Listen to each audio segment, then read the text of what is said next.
Hi guys, आज हम बात करेंगे सोलर कंपनीज़ के बारे में। नहीं, सोलर कंपनीज़ को जो सपोर्ट कर रही है जो गवर्नमेंट पॉलिसीज़ है उनके बारे में।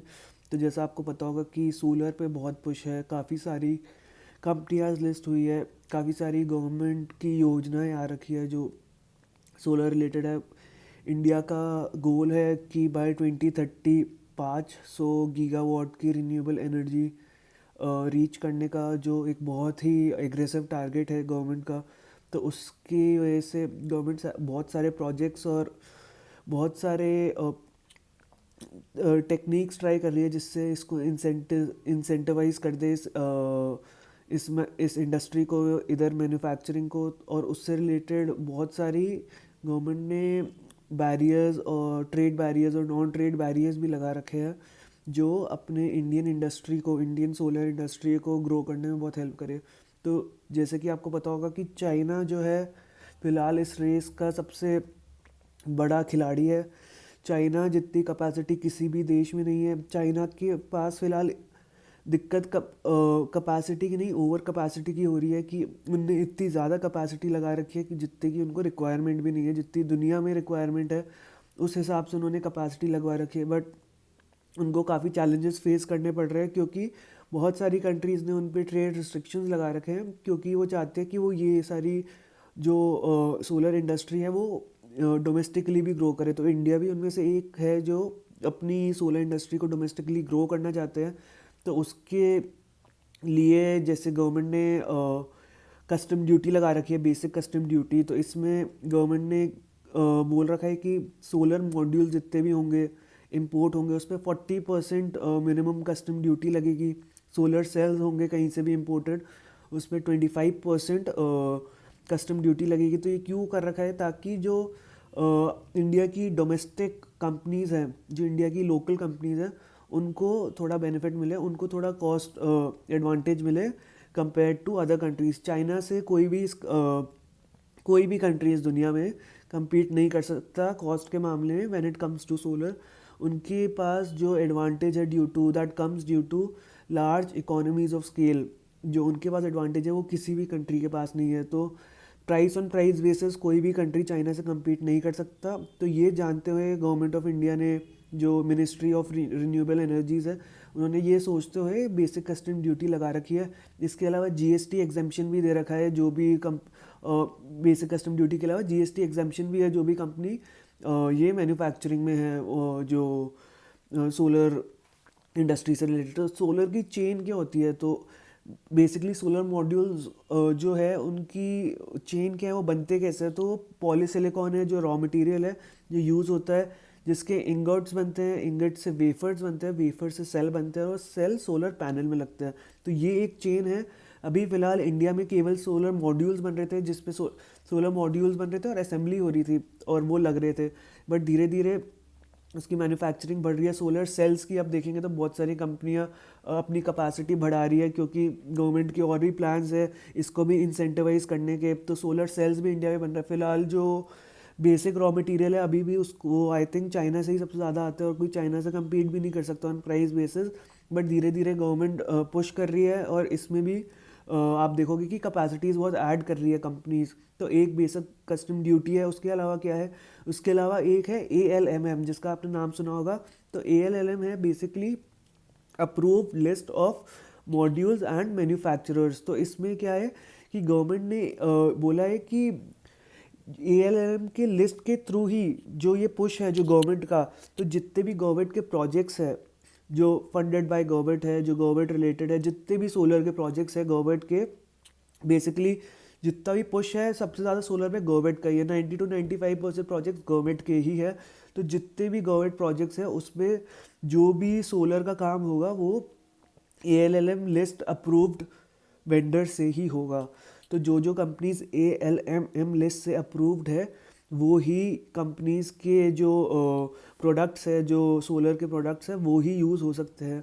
तो इस लिस्ट में basically they have to get approved by bureau of Indian standards. उनसे एलिजिबिलिटी एक बार मिल जाए उसके बाद ही आप गवर्नमेंट के जो प्रोजेक्ट्स है उसमें पार्टिसिपेट कर सकते हो। तो अभी एक लिस्ट निकली है फॉर पीवी मॉड्यूल्स। तो जैसे कि मैंने बात की थी कि पीवी सेल्स की इंडिया में अभी कैपेसिटी बहुत कम है, बट धीरे धीरे सारी कंपनियां इस पर कैपेसिटी बढ़ा रही है, और एक टाइम के बाद काफ़ी कैपेसिटी इंडिया में भी 3 से 5 साल के अंदर आ जाएगी, बट फिलहाल बहुत छोटे स्केल पे है। बट पीवी मॉड्यूल्स की अभी इंडिया में अच्छी कैपेसिटी है, वो भी बढ़ रही है, बट फिलहाल वो भी अच्छी स्टेज पे है जो करंट कैपेसिटी है इंडिया के पास। तो अभी ये लिस्ट पीवी मॉड्यूल से रिलेटेड है। तो जितने भी पीवी मॉड्यूल्स होंगे they have to be eligible by the bureau of Indian standards, उसके बाद ही वो गवर्नमेंट प्रोजेक्ट्स में पार्टिसिपेट कर सकते हैं और वो गवर्नमेंट प्रोजेक्ट्स में यूज़ हो सकते हैं। तो ये है ALMM लिस्ट 1। उसके अलावा एक DCR करके भी पॉलिसी है which is the domestic content requirement. तो जैसा कि इसका नाम है, तो इसमें गवर्नमेंट ने बोला है कि एक minimum part of the solar module solar cells have to be source domestically, कि वो डोमेस्टिक मैन्युफैक्चरर से ही आ सकता है। तो वो चीज़ है जो again which will incentivise the industries to use the cells which have been produce domestically, और उनको भी एडवांटेज मिलेगा जो भी कंपनीज ये सेल्स प्रोड्यूस कर रही है कि उनके सेल्स यूज़ होंगे ज़्यादा। तो फिर इसमें लिस्ट में बेसिकली एक 40% रिक्वायरमेंट थी जो अब शायद 45% हो गई है। आगे जाके ये मिनिमम रिक्वायरमेंट बढ़ते जाएगी। अब प्लान्स है कि 2026 में 50% हो जाएगी, फिर 55% हो जाएगी। और इन गवर्नमेंट ने बोला है कि बस वही जो पीवी जो सोलर मॉड्यूल्स जो 40% पीवी सेल्स जो डोमेस्टिकली सोर्स है, जो DCR रिक्वायरमेंट मीट करते हैं, वही जो गवर्नमेंट की योजनाएं जैसे PM कुसुम योजना हो गई, PM सूर्य घर योजना, रूफटॉप सोलर की योजना जो हो गई जो है। तो इन सब जो विच ओवरऑल ये सारी योजनाएं मिला है, तो ऑलमोस्ट 20% प्रोजेक्ट्स इन्हीं सिर्फ स्कीम से आ रहे हैं जी। तो ये सारी जो गवर्नमेंट प्रोजेक्ट्स हैं, जो स्कीम्स हैं, इसमें सिर्फ DCR रिक्वायरमेंट मीट होगी, आप तभी इसमें आप पार्टिसिपेट कर सकते हो। तो ये एक और पुश है गवर्नमेंट के थ्रू। इसके अलावा एक ALMM लिस्ट 2 भी आएगी। अब ALMM लिस्ट 1 थी जो पीवी मॉड्यूल से रिलेटेड थी, ALMM लिस्ट 2 आएगी जो पीवी सेल से रिलेटेड होगी। बट ये पहले लिस्ट क्यों नहीं आई? क्योंकि पहले इंडिया में बहुत नेग्लिजिबल सेल मैन्युफैक्चरिंग थी। अब जैसे जैसे वो बढ़ रही है, उसको और इंसेंटिवाइज करने के लिए गवर्नमेंट ALMM 2 लिस्ट भी लाएगा।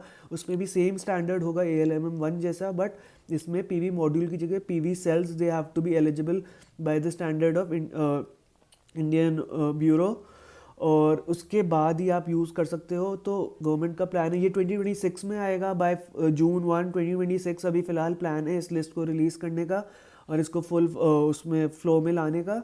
तो इसमें जो मैन्युफैक्चरर्स बेसिकली आगे जाके ये होगा कि मॉड्यूल्स जो बनते हैं वो बनते हैं पीवी सेल से ही है। PV cell is PV cell से आगे ही पीवी मॉड्यूल्स बनते हैं। तो पीवी सेल्स आप सोर्स करोगे तभी आप पीवी मॉड्यूल्स बना पाओगे। तो एक टाइम के बाद जो मैन्युफैक्चरर जिनके पास पीवी सेल की मैन्युफैक्चरिंग नहीं है, उनको ये एडवांटेज ख़त्म हो जाएगा, क्योंकि मॉड्यूल्स में इवेंचुअली पीवी सेल्स ही लगेंगे।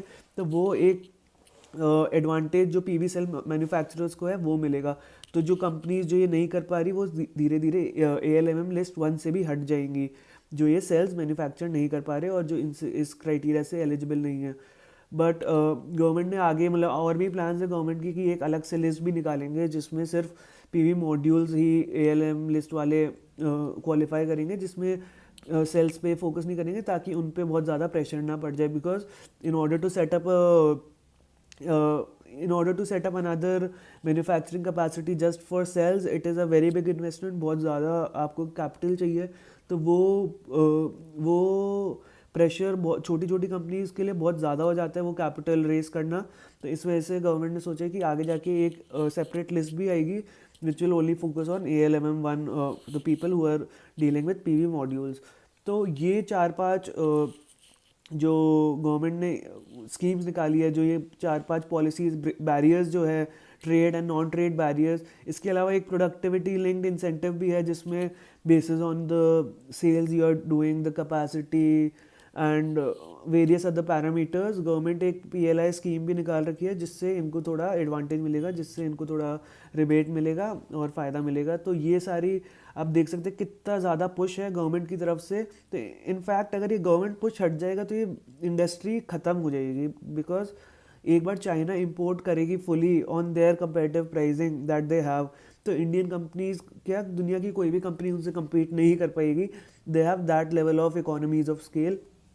तो ये जो पूरी इंडस्ट्री है ये पूरे गवर्नमेंट सराउंडेड बैरियर्स और आर्टिफिशियल बैरियर्स जो ये क्रिएट कर रखे हैं गवर्नमेंट ने, उसके थ्रू ही चल रही है और उसके थ्रू ही चल पाएगी. और सिर्फ इंडिया की कंपनी, सिर्फ इंडिया भी नहीं, ये काफ़ी एक्सपोर्ट भी करती है. यूएस एक बहुत बड़ा एक्सपोर्ट मार्केट है इंडिया का, और इंडिया का largest exporter in terms of solar US ही है. और बहुत सारी साउथ ईस्ट कंट्रीज़ जैसे मलेशिया, वियतनाम वगैरह भी इधर बहुत एक्सपोर्ट करती है. तो इधर भी एक इंडिया को कॉस्ट एडवांटेज मिलता है, क्योंकि यूएस ने चाइना पे 50% ट्रेड टैरिफ्स लगा रखे हैं इनके सोलर इंपोर्ट्स पे. तो एक वो कॉस्ट एडवांटेज मिलता है. और एक कोई फोर्स लेबर एक्ट यूएस ने, it's called Uyghur force labour prevention act, जिसमें basically they have identified one area in China जहाँ से वो एक भी इंपोर्ट नहीं लेंगे. And 45% of the world's capacity is based in that area, but US has place restrictions on that area, citing reasons कि वहाँ पे फोर्स लेबर टेक्निक्स के थ्रू काम करवाया जाता है. तो वो एक और एडवांटेज है कि एक तो बहुत ही 40-50% चाइना की कैपेसिटी उधर ब्लॉक हो रही है कि वहाँ से कुछ भी यूएस जा नहीं सकता. उसके अलावा 50% टैरिफ्स उसके ऊपर सिर्फ चाइना पे जो लगाया है, उसका एडवांटेज इंडियन मैन्युफैक्चरर्स को लग रहा है, मिल रहा है, जिससे हम एक्सपोर्ट बहुत अच्छी प्राइस पे कर पा रहे हैं. इनफैक्ट सारे एक्सपोर्ट यूएस ही होते हैं. काफ़ी सारी कंपनीज यूएस में भी टाइप्स कर रही है यूएस की कंपनीज के साथ to build capacities over there, जिसका एडवांटेज उनको आगे मिलेगा. यूएस इस रेस में बहुत पीछे रह चुकी है, but even they are realising and they have plans to increase their capacity multi fold. तो आप देख सकते हैं इंडस्ट्री कितनी बड़ी बन जाएगी. इंडिया में भी अभी सबसे टॉप प्लेयर जैसे वारी रिन्यूएबल टेक्नोलॉजीज़ हैं, सबसे टॉप प्लेयर प्रीमियर एनर्जीज़ है. उसके अलावा रियलाइंस, अदानी जैसे बड़े बड़े ग्रुप्स भी इस इंडस्ट्री में घुस रहे हैं. तो आप you can see the level of scale eight which this industry is operating and the scope, so much scope that they have. But at the end of the day, the capacities and everything that they are adding is only working because of the government push and because of the government protection that they are getting through the barrier, the trade and non-trade barriers in India, and even the advantage they are getting. अगर US ने ये सारे barriers tariffs India पे भी लगा दिया तो India की जो भी कंपनीज है उनका एक्सपोर्ट बहुत गिर जाएगा. उनको भी कैपेसिटी जो उन्होंने डाल रखी है दिक्कत आएगी, क्योंकि they have been planning accordingly कि यूएस इंडिया की कैपेसिटी मीट करने के अलावा यूएस में भी they want to form a market. तो ये सब जो एडवांटेज है डोमेस्टिकली तो प्रेजेंट रहेगा, because so many industries, big industry players are entering into this. But internationally this might not sustain. तो ये एक चीज़ें हैं जो मतलब that has to be a key thing to be monitored. But ये एक छोटा सा वीडियो था just to explain the policies which are helping the Indian solar industry and the companies that are into this market.